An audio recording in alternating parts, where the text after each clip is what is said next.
그 휴대폰 어플 법제처 국가법령연구센터 다운받으셨죠? 거기 한번 열어보시면 왼쪽 맨 위에 현행 법령, 그 다음에 법령 연역, 그 다음에 그 중간에 저울 표시되어 있는 거 판례 이런 것들도 보이죠? 그 판례는 판례 그걸 눌러가지고 사건 번호만 치보면 판결문 볼 수 있고요. 또는 키워드 검색을 하면 됩니다. 예를 들면 분묘기지권 이렇게 치면 분묘기지권 관련된 판례가 나와요. 그 이제 여러분들 주로 볼 거는 판례는 좀 이따가 보고 현행 법령을 클릭해 보시면 왼쪽 맨 위에 있는 거 그 아이콘을 클릭하면 맨 위에 주제어 법령 등을 입력하세요 이렇게 되어 있잖아요. 거기에 공인중개사라고 한번 치보세요. 공인중개사. 공인중개사라고 치면 공인중개사법이 되겠죠. 공인중개사 이렇게 한번 치보십시오. 그래가지고 오른쪽에 그 위에 검색을 누르면 1번 공인중개사법, 2번 공인중개사법 시행령, 3번 공인중개사법 시행규칙, 4번 공인중개사의 매수신청 대리인 등록 등에 관한 규칙 이렇게 나와 있죠. 그러면 메뉴에 이제 공인중개사법을 보려면 메뉴에 1번을 클릭해 보세요. 다시 그걸 눌러보면 제1장 총칙, 제1조 목적 나와 있고 제2조 용어정의 나와 있죠. 지금 제2조 용어정의 할 차례입니다. 찾았습니까? 법조문. 그리고 그 휴대폰 왼쪽 맨 밑에 보면 돋보기 표시돼 가지고 본문 검색 이렇게 돼 있잖아요. 그 본문 검색을 클릭해 가지고 거기에다가 키워드 단어를 치면은 용어의 정의 또는 뭐 중개 이렇게 치면은 그 중개와 관련된 중개 한번 치볼까요? 거기 키워드 검색을 해가지고 메뉴 위에 중개라고 한번 치보세요. 중개 치가지고 그 옆에 이게 화살표처럼 되어 있는 걸 누르면 그래가지고 보니까 중개를 쳐가지고 검색해 보니까 중개라는 글자가 들어가는 게 노란 걸로 다 표시되어 있잖아요. 밑에 있죠? 그럼 이제 여러분들이 어떤 단어가 나오면 그 단어를 치보면 그 단어가 들어가는 법조문이 다 나오잖아요. 찾았죠? 이런 식으로 휴대폰만 있으면 민법을 보다가도 이제 민법 같은 거 자꾸 법조문 찾아보셔야 되잖아요. 계속 찾아보시라고 이렇게 휴대폰 가지고 다니면서 무음으로 해놓고 수업 시간에 휴대폰 보셔도 돼요. 지금 중개라고 치니까 1조에도 중개라는 말이 2번 들어가고 2조 용어정의 1호에 지금 중개라고 돼 있죠. 자, 그러면 우리 교과서는 8페이지에 그 메뉴에 법조문 6개 있잖아요. 자, 법조문을 볼 때 시험에는 안 나옵니다만은 법 제 몇 조, 제2조, 용어정의가 제2조인데 2조는 2조라고 이렇게 되어 있습니다. 그 다음에 동그라미 1번은 이렇게 되어 있는 걸 1항이라고 읽습니다. 뭐 시험에 이게 1항이냐 이런 거 시험에 안 나옵니다. 그러나 우리가 읽을 때 뭐 3조 1항 보세요, 2항 보세요 하면 동그라미 1번, 동그라미 2번을 보시면 돼요. 1항, 2항. 이게 동그라미 1번, 2번을 1항, 2항 이렇게 부르고요. 그 다음에 2조에 보니까 1, 2, 3으로 돼 있죠. 이걸 1호, 2호, 3호 이렇게 부릅니다. 지금 그 하나의 조문으로 1조 같은 경우는 그냥 1조밖에 없잖아요. 1항 이런 거 없죠. 그래서 1조처럼 이렇게 하나의 조문으로 다 표시할 수 없는 경우는 1항, 2항 세분화하고요. 그 다음에 열거할 때는 1호, 2호, 3호 이렇게 합니다. 그 다음에 가나다 돼 있는 걸 갖다가 뭐라고 부르냐면 가목, 나목 이렇게 합니다. 몇 조, 몇 호, 몇 목을 보세요 하면 가목을 보세요 하면 가나다라 돼 있는 걸 가목, 나목 이렇게 부른다.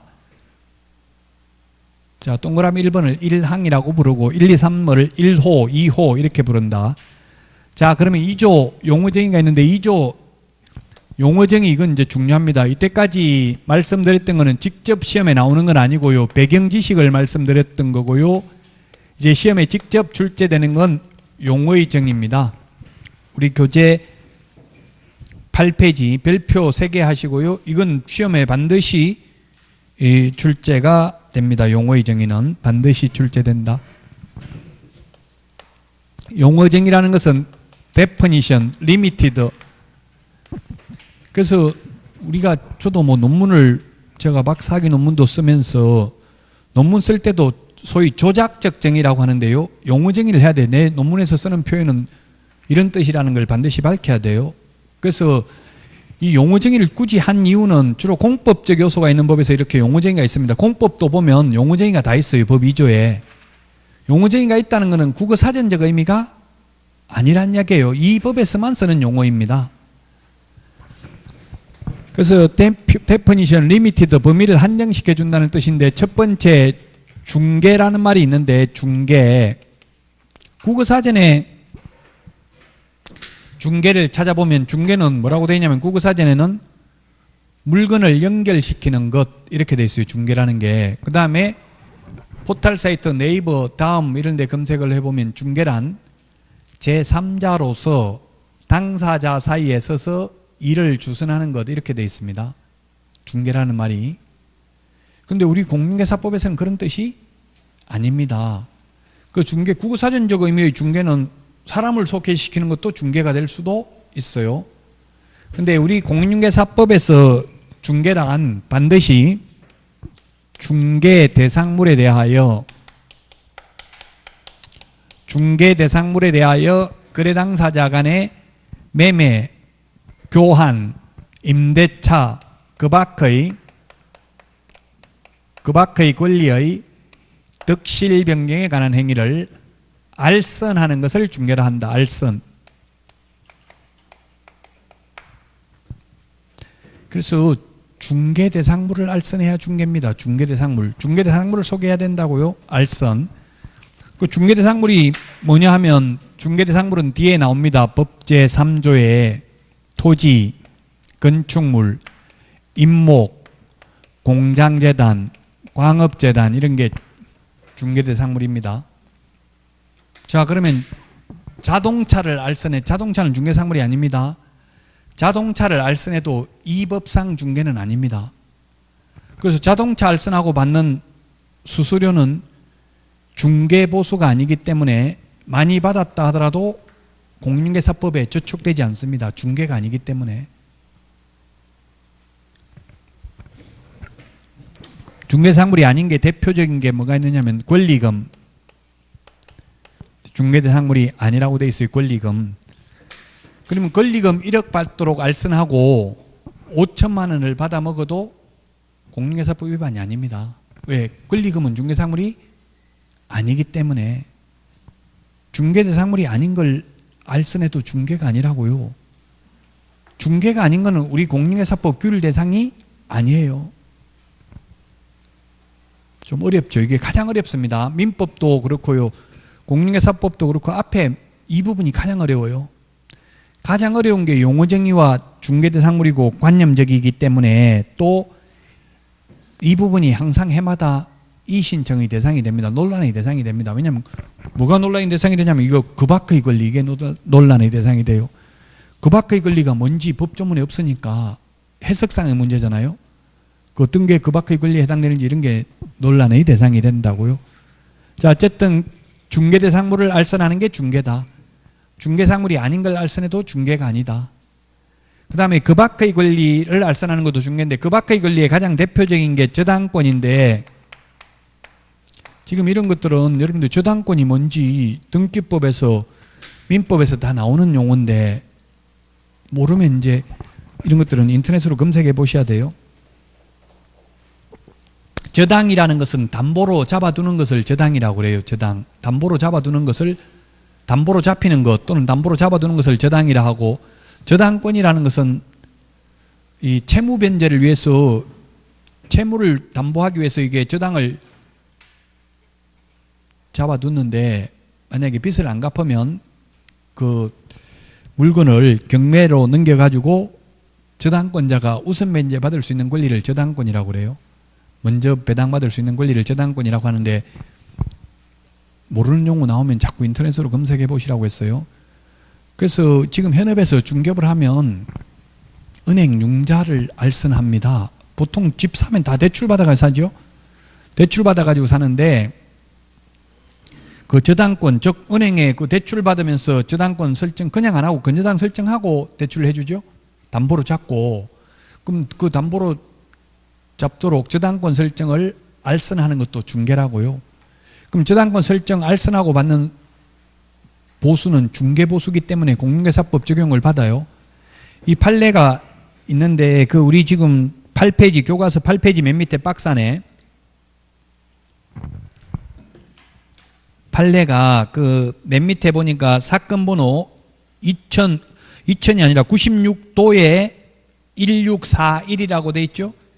이거 우리 아까 법제처 국가법령정보센터 거기 판례 그 어플 한번 찾아봅시다. 이거 한번 공부하는 요령을 알려드리는 거니까 그 판례 저울 표시되어 있는 거 아까 법제처 국가법령정보센터 그 저울 표시되어 있는 거 찾아가지고 그 사건 번호 한번 치보세요. 96도에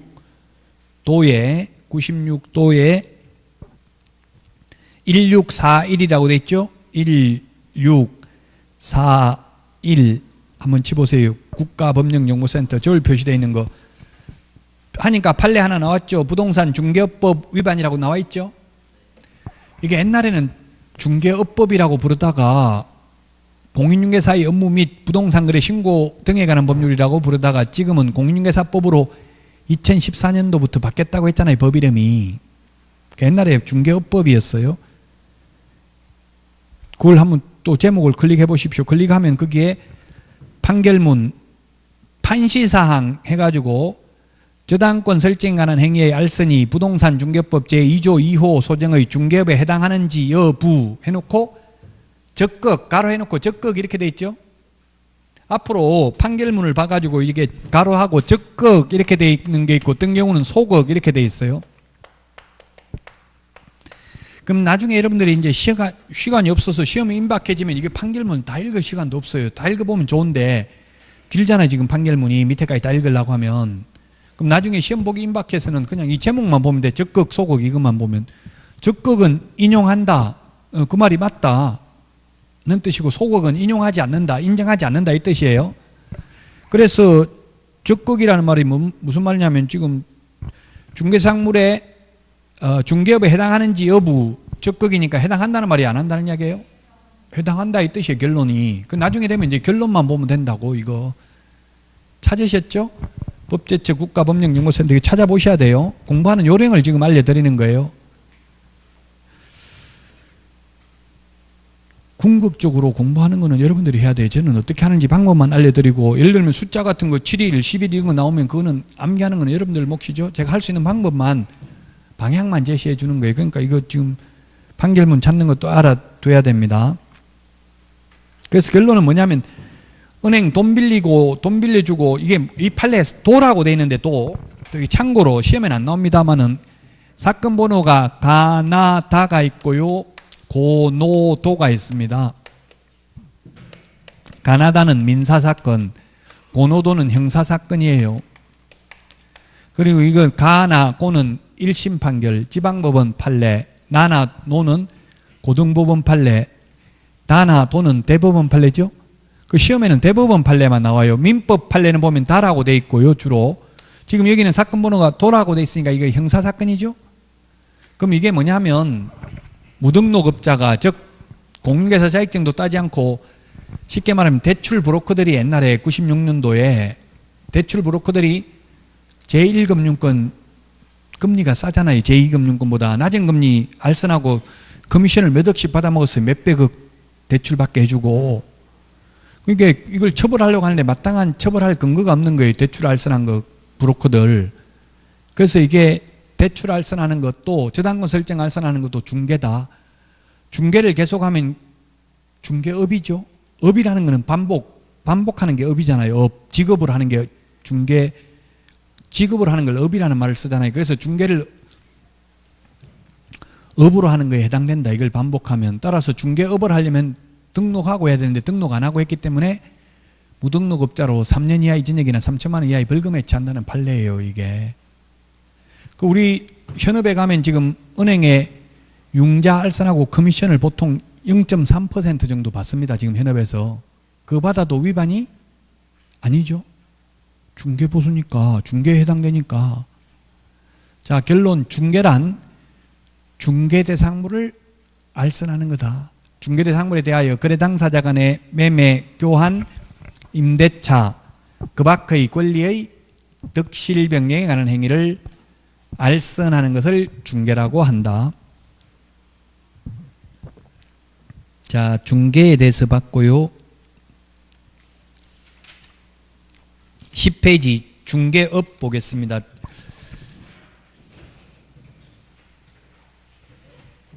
중개가 있고요. 그 다음에 두 번째 중개업이 있고, 세 번째 공인중개사, 그 다음에 네 번째 개업 공인중개사, 다섯 번째 소속 공인중개사, 여섯 번째 중개보조원. 오늘 가장 중요한 게 용어의 정의입니다.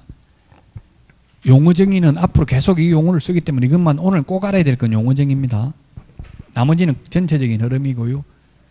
자, 중개업은 뭐냐면 글자 한 글자 차례 중개업, 공인중개사, 개업 공인중개사, 소속 공인중개사 두 글자 차이네요. 그 중개업이란 뭐냐면 쉽게 말하면 중개를 업으로 하는 것, 중개를 지급을 하는 게 중개업이라고요. 그러면 중개를 지급을 하는 게 중개업인데 여러분들은 중개하려고 자격증 탑니까? 중개업 하려고 자격증을 취득합니까? 뭐 하려고 자격증 따는 거예요? 중개업 지급을 하려고 따는 거잖아요. 지급을 할 때만 자격증 필요하고요. 지급을 하는 게 아니라 한 번만 딱 중개하려면 자격증 안 따고 해도 돼요. 한 번만 소개하려면.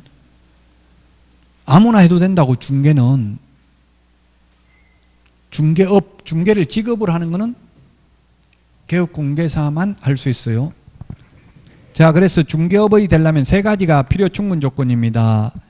다른 사람의 의뢰에 의하여 일정한 보수를 받고 중개를 업으로 하는 것. 업이 우리 불교에서 업보 이런 말을 쓰기도 하죠. 업보라는 건 뭐예요? 이게 여러 번 반복돼서 쌓인 거죠. 업이라는 거 직업의 줄임말이에요. 자, 그래서 이 중에서 가장 중요한 게 세 가지가 다 있어야 중개업인데, 이 중에서 가장 중요한 게 업이라는 겁니다. 업이 뭐냐 하면 업은 불특정 다수와 계속 반복하거나 또는 반복 의사가 있는 것을 업이라고 합니다. 불특정 다수여야 합니다. 특정인, 여러분들이 친구, 배우자, 애인, 이모, 고모에게만 중개해주고 돈 받으려면 자격증 딸 필요 있다 없다? 없다고요. 중개는 아무나 해도 된다 했어요. 중개업, 직업을 하는 것만 개업공개사가 할 수 있다. 그래서 특정인하고 하면은 그건 중개업이 아니에요. 평소 알고 있던 사람한테만 중개하고 돈 받으려면. 그러면 불특정 다수라는 건 뭐예요? 평소 모르고 있다가 중개사무소 간판 보고 찾아온 손님이죠. 불특정 다수여야 된다. 그 다음에 반복해야 된다. 그래서 우연한 기회에 딱 한 번만 중개하고 보수를 받았다는 사정만 가지고는 중개업이라고 볼 수 없다. 따라서 여러분들이 학원 다닌다고 하니까 우리 집 좀 소개해달라 해서 한 건 소개해주고 한 번 중개보수 받았다고 해서 중개업 아닙니다. 처벌 안 받습니다. 딱 한 번밖에 안 했으면.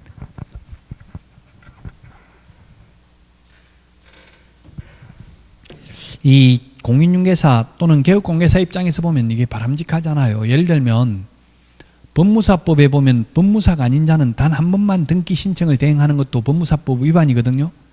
근데 우리 공인중개사법에는 딱 한 번 하는 거는 위반이 아니에요. 그러다 보니까 이 무자격자들이 걸리면 뭐라고 해요? 이 처음이다. 한 번밖에 안 했다 이렇게 하면 처벌할 수가 없어요. 여러 번 했다는 걸 입증하지 않는 한.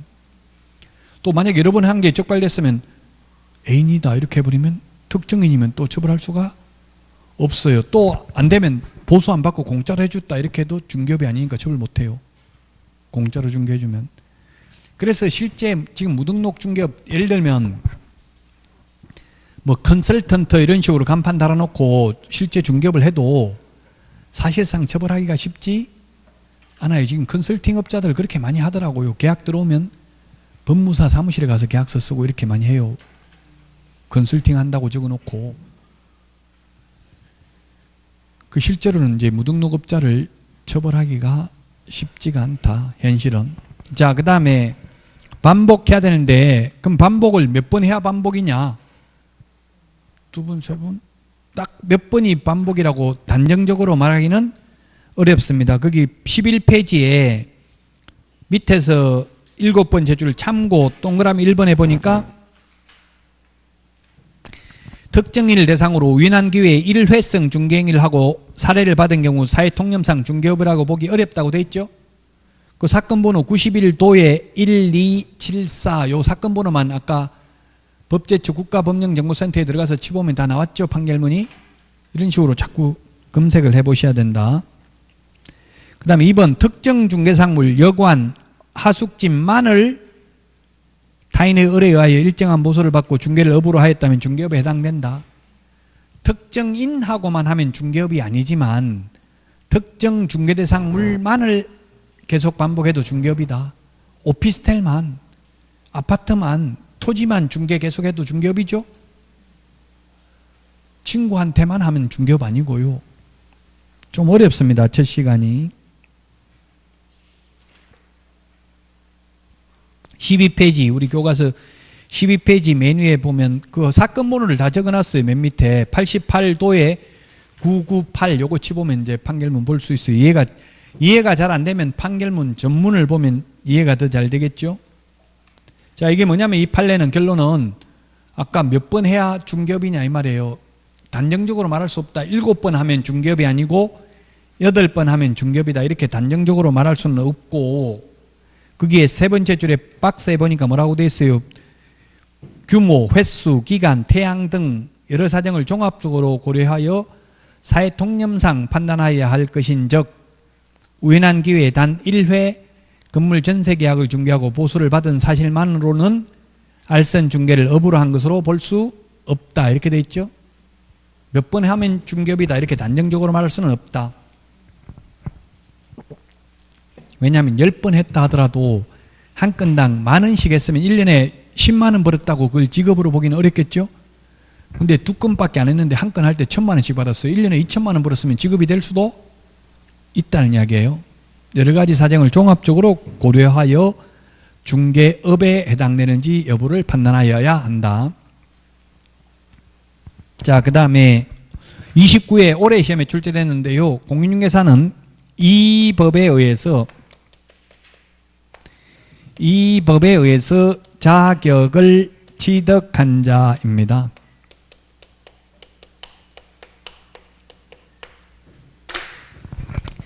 이 법에 의해서 자격을 취득한 자입니다. 이 말은 이 법이라는 말이 뭐냐면 공인중개사법이에요. 따라서 외국 사람이 우리나라에 와서 시험 합격하면 공인중개사입니다. 자격 취득하면. 근데 우리나라 사람이 미국 공인중개사 자격 취득해도 공인중개사 아닙니다. 즉 미국 자격증 가지고는 우리나라에서 개업 못한다 이 말이에요. 쉽게 말하면. 외국 사람도 우리나라에 와서 자격증 취득하면 개업할 수 있죠. 국적 제한은 없습니다. 옛날에 제가 시험 볼 때만 해도 만 20세 이상인 대한민국 국민만 시험 볼 수 있었습니다. 지금 나이 제한도 없고요. 국적 제한도 없고 학력 제한도 없습니다. 시험 아무나 다 볼 수 있고요. 여러 번 말하지만 시험 못 보는 거 딱 2가지다. 자격 취소되고 3년 미경과자, 부정행위하고 5년 미경과자입니다. 그래서 암기 안 해도 이게 5년, 3년 나중에 수업 계속 들으면 자동적으로 다 암기가 된다고요. 따로 암기하려고 안 해도. 이 우리 언어 말하는 거 이것도 다 암기예요. 이게 이 논리적으로 되어 있는 게 아니잖아요. 언어라는 것도 계속 반복하다 보니까 그게 언어 소통이 되는 거죠. 그 결국은 계속 반복하는 수밖에 없다. 공부는 계속 반복하다 보면 자동적으로 다 암기가 돼요. 따로 암기해야지 이렇게 정해놓고 하는 게 아니고. 다음 주에 일단 1년 동안 암기할 걸 다 내드리는데 부담 가지지 마시고 그냥 제가 강의 그 진도 나가면 해당 생상 찾아보고 밑줄 치놓고 체크 자꾸 하다 보면 나중에 되면 자동적으로 암기돼요. 제가 80점 이상 다 책임진다고 했어요. 단 오늘 계신 분의 하나예요. 나중에 계속 뭐 한 달 전에 오신 분까지 책임질 수는 없어요. 자격을 취득한 자입니다. 올해 시험에 나왔는데 뭐라고 나왔냐면 자격을 취득하여 개업한 자. 개업한 거하고 상관없어요. 또 자격증이 있는 사람 자격증 있는 사람, 그 단지 자격을 취득한 사람입니다. 개업하고 안 하고 상관없이. 그래서 자격을 취득한 사람은 40만 6천 명 있다고 했죠. 자격을 취득한 자가 공인중개사입니다.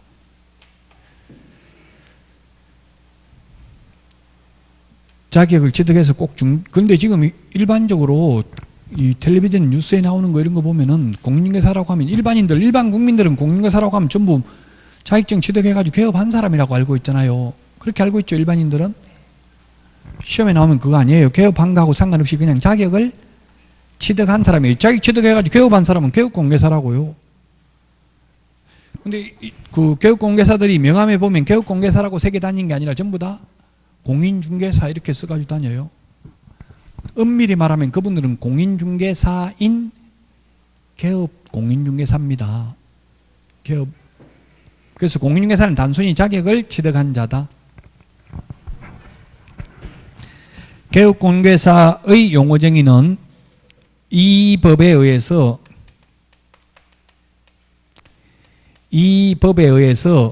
중개사무소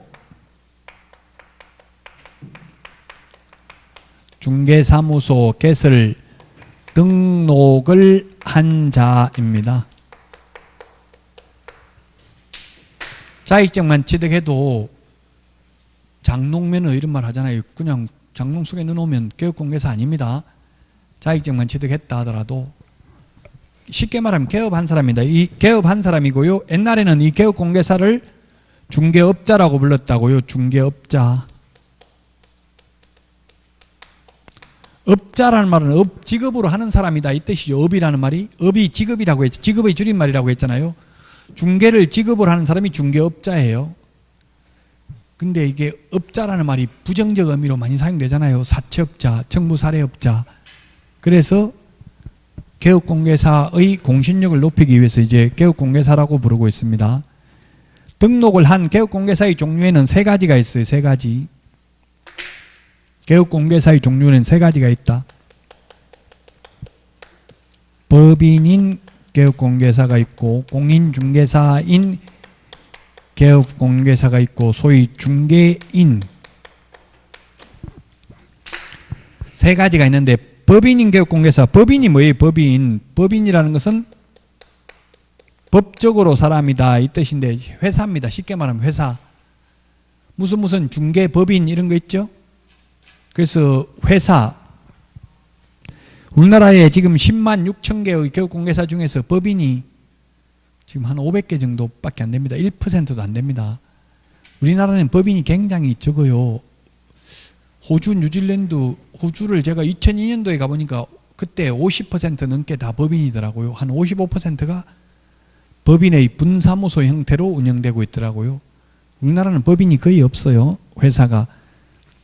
홍콩만 가도 랜드마크 빌딩 그 나라에서 가장 좋은 회사가 뭐냐 물으니까 무슨 중개 주식회사 이렇게 하더라고. 홍콩에서. 우리나라는 지금 뭐 삼성물산, 삼성전자 이런 거는 알려져 있지만 무슨 중개 주식회사 큰 회사 하나도 없죠. 오히려 우리나라에서는 중개법인이라고 하면 부정적 이미지가 강해요. 기획부동산 이런 이미지가 강해요. 어쨌든 회사입니다. 회사를 법인이라고 합니다. 법적으로 사람이다 이 말이죠. 법인의 반대말이 뭐예요? 자연인이죠. 자연인. 민법에서도 나올 거예요. 자연인. 자연인은 숨을 쉬는 사람, 법인은 법적으로 사람입니다.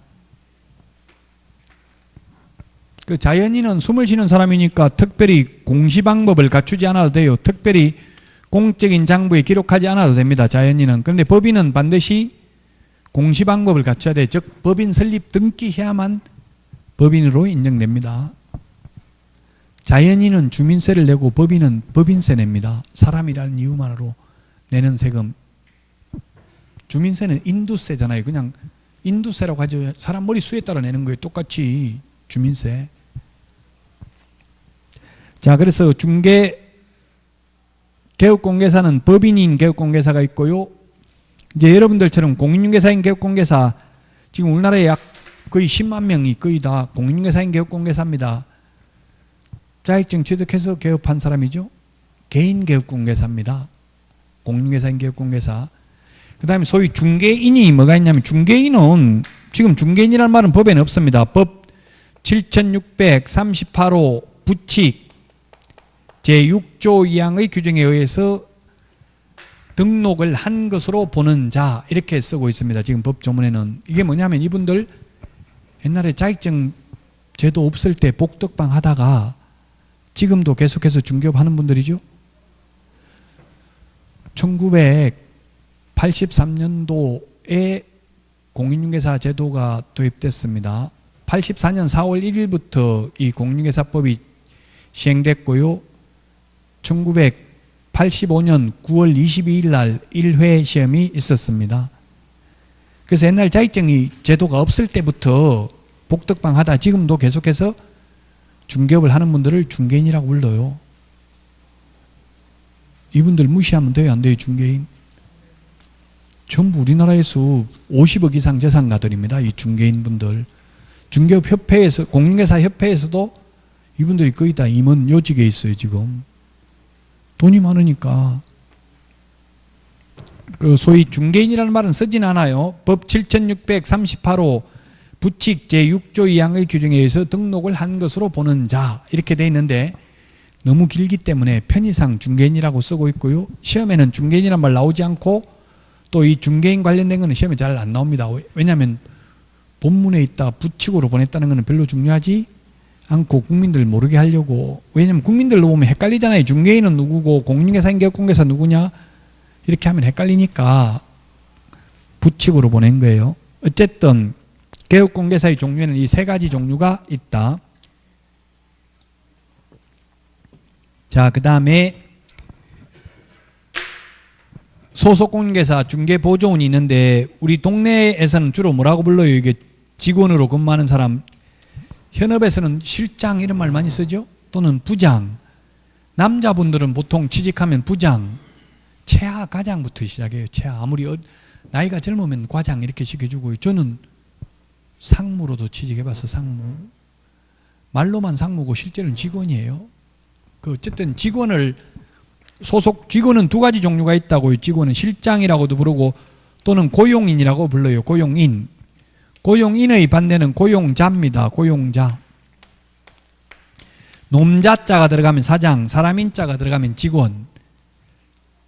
고용인이 고용당한 사람이에요. 직원은 두 가지 형태가 있다. 자격증 따가지고 취직하면 소속공인중개사, 자격증 없이 취직하면 중개보조원이라고 부릅니다. 자, 소속공인중개사의 용어정의는 개업공개사에 소속된 공인중개사로서 중개 업무를 하거나 개업공개사의 중개 업무를 보조하는 자를 소속공인중개사라고 한다.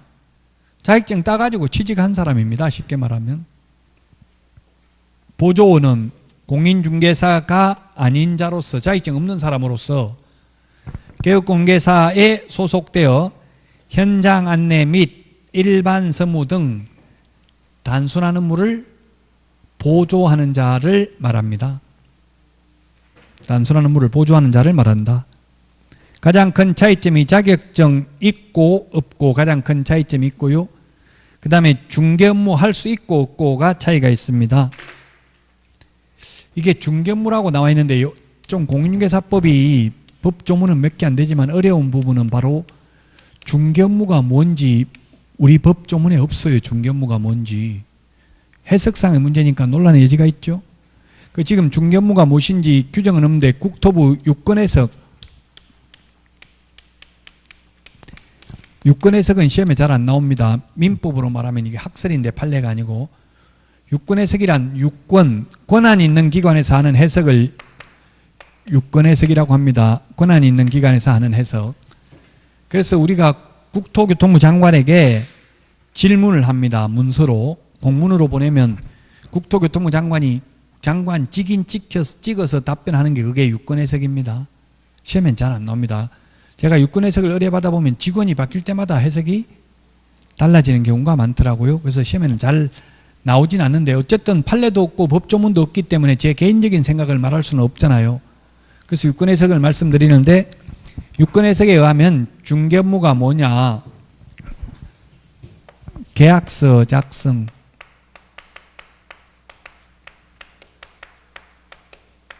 그 다음에 확인 설명,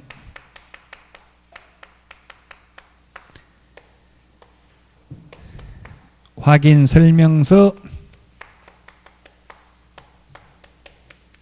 확인 설명서 작성, 이런 것들은 중개업무로 봐야 할 것입니다. 이렇게 해석하고 있어요.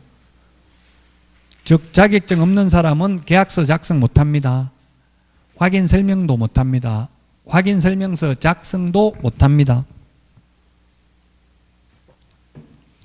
이게 현업에 있는 분들이, 실장으로 근무하는 분들이 합격률이 2.5%라고 나와 있어요. 일반인들 합격률이 33.1%라고 했죠. 2차 응시 대비, 응시한 사람에 비하면, 서류 접수한 인원 대비가 아니고요. 그 현업에 있는 분들이 합격을 못하는 이유가 현업에 하는 일하고 시험에 나오는 거하고 너무 다르기 때문에. 즉 보조원, 자격증 없는 실장, 아파트 구경시키러 데리고 갑니다. 그러면 의뢰인이 이 집 도배는 깨끗합니까?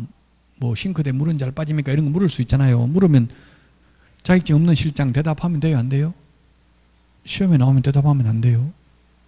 근데 현실적으로 그렇다고 해서 저는 보조원이라서 설명할 수 없습니다. 어떠한 말도 할 수 없습니다.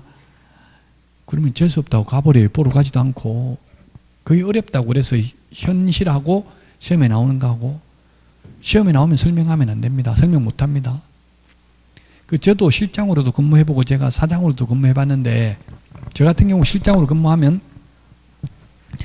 의뢰인들이 묻는 경우 많더라고. 참 이제 그 보러 가는 시간이 짧다면 짧고 길다면 길던데 그게 가만히 아무 말 안 하고 가기도 힘들잖아요. 무슨 말을 해도 해야 되잖아요.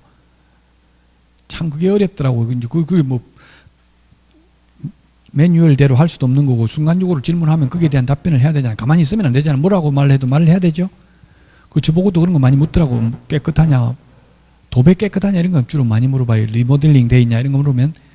저 같은 경우는 그렇게 했어요. 예, 일단 왜냐면 솔직히 말하면 저도 한 번도 안 본 걸 저도 처음 가는 경우가 많거든요.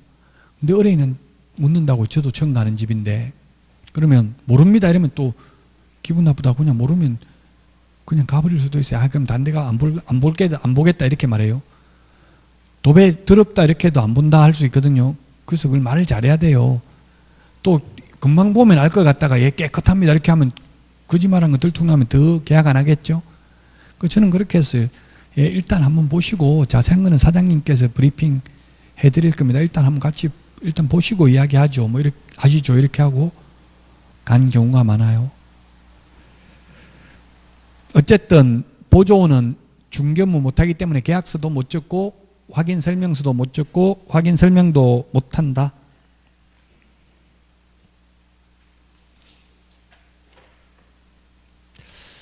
자, 중개 보조원까지 했는데 용어정의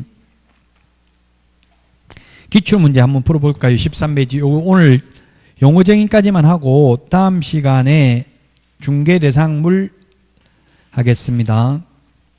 자, 옳은 것인데 13페이지 문제 1번, 공인중개사는 외국법에 따라 자격을 취득한 자도 포함된다. 예, 외국서 자격증 따도 개업 못한다 했죠. 공인중개사 아니라고 했어요. 1번 틀렸고. 2번, 중개업은 다른 사람의 의뢰에 의하여 보수 유무와 관계없이, 예, 이게 세 가지가 반드시 다 있어야 중개업이라고 했어요. 의뢰, 보수, 업, 세 가지 다 있어야 중개업이라고 했죠. 틀렸죠. 그래서 기출문제입니다. 2번도 틀렸습니다. 3번은 제가 말 안 했는데요. 개업공개사인, 법인이면 회사입니다. 회사의 사원으로 중개업무를 수행하는 공인중개사는 소속공인중개사가 아니다. 자격증 땄으면 뭐 법인 회사에 근무하든 개인 밑에 근무하든 다 소속공인중개사죠. 그래서 3번도 틀렸죠. 회사에 근무하는 사람, 즉 법인이 회사잖아요. 자격증 땄으면 소속공인중개사입니다. 아니다라고 해서 틀렸고, 4번 중개보조원은 개업 공인중개사의 소속된 공인중개사로서 이 말이 틀렸죠? 예, 자격증 없는 사람이 보조원이에요. 보조원은 공인중개사 자격증 없다고요? 그래서 틀렸죠, 4번도? 기출문제 지문입니다. 5번 개업공개사의 행위가 손해배상 책임을 발생시킬 수 있는 중개행위에 해당하는지는 객관적으로 보아 사회통념상 판단해야 된다. 판례입니다. 이게 사회통념상 판단해야 된다.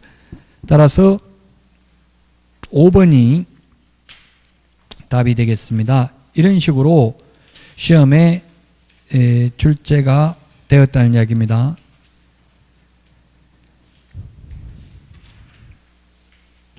그 조금 전에 5번 답에 대한 판례가 어디 있냐면 9페이지 맨 밑에 동그라미 2번에 있어요. 9페이지 동그라미 2번. 교과서 9페이지 동그라미 2번부터 10페이지 맨 위에까지 나와 있잖아요. 즉 중개행위에 해당되는 지부는 주관적 의사가 중요한 게 아니라 뭘로 보고 판단한다? 객관적 사실로 보아 사회통념상 중개행위에 해당되는 제보를 판단해야 된다. 9페이지 맨 밑에서 네 번째 줄 동그라미 2번부터 10페이지 맨 위에서 세 번째 줄까지 나와 있잖아요. 세 번째 줄에 94다에 47261 나와 있죠?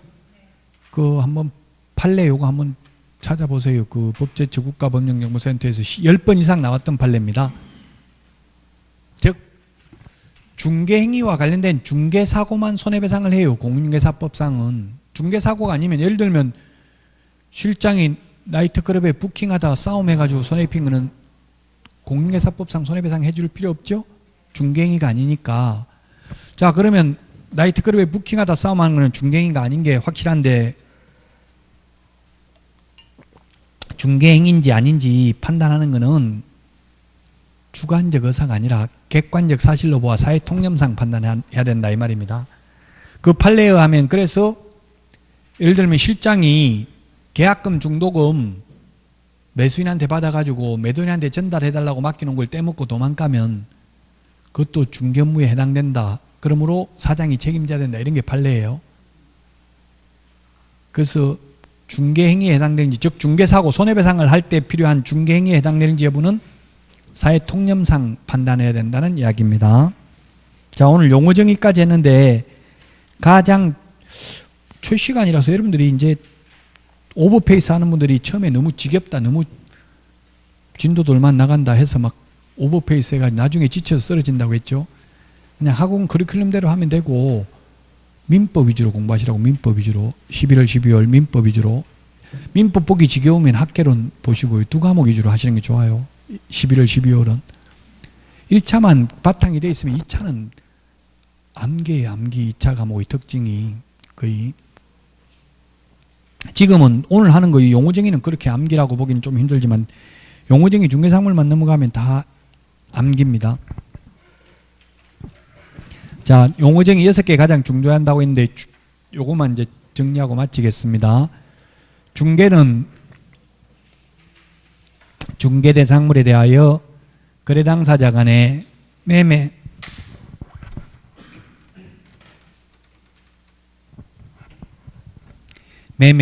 교환, 임대차 그 밖의 권리의 득실 변경에 관한 행위를 알선하는 걸 중개라고 했다. 그래서 중개대상물이 아닌 자동차를 알선해도 권리금을 알선해도 중개가 아니라고 했죠. 중개가 아니기 때문에 권리금 알선하고 받는 돈은 중개보수도 아니다.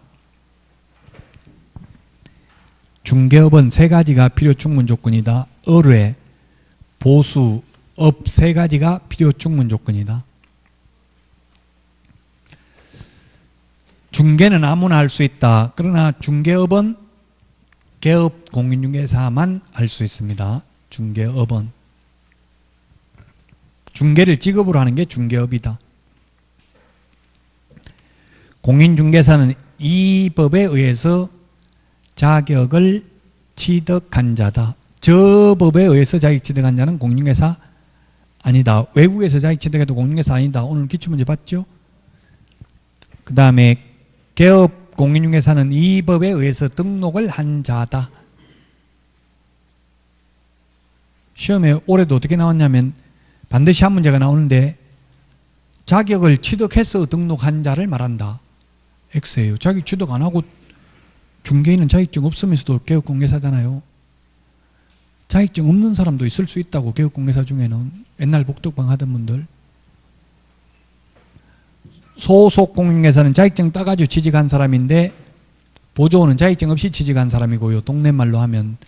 우리 법조문에는 소속공인중개사란 개업공인중개사에 소속된 공인중개사로서 중개 업무를 하거나 개업공인중개사의 중개 업무를 보조하는 자를 말하고, 중개보조원은 공인중개사가 아닌 자로서 개업공인중개사에 소속되어 현장 안내 및 일반 서무 등 단순한 업무를 보조하는 자를 말합니다. 자, 여기까지 오늘 하고요. 다음 주에는 14페이지 중개대상물부터 하도록 하겠습니다. 수고하셨습니다.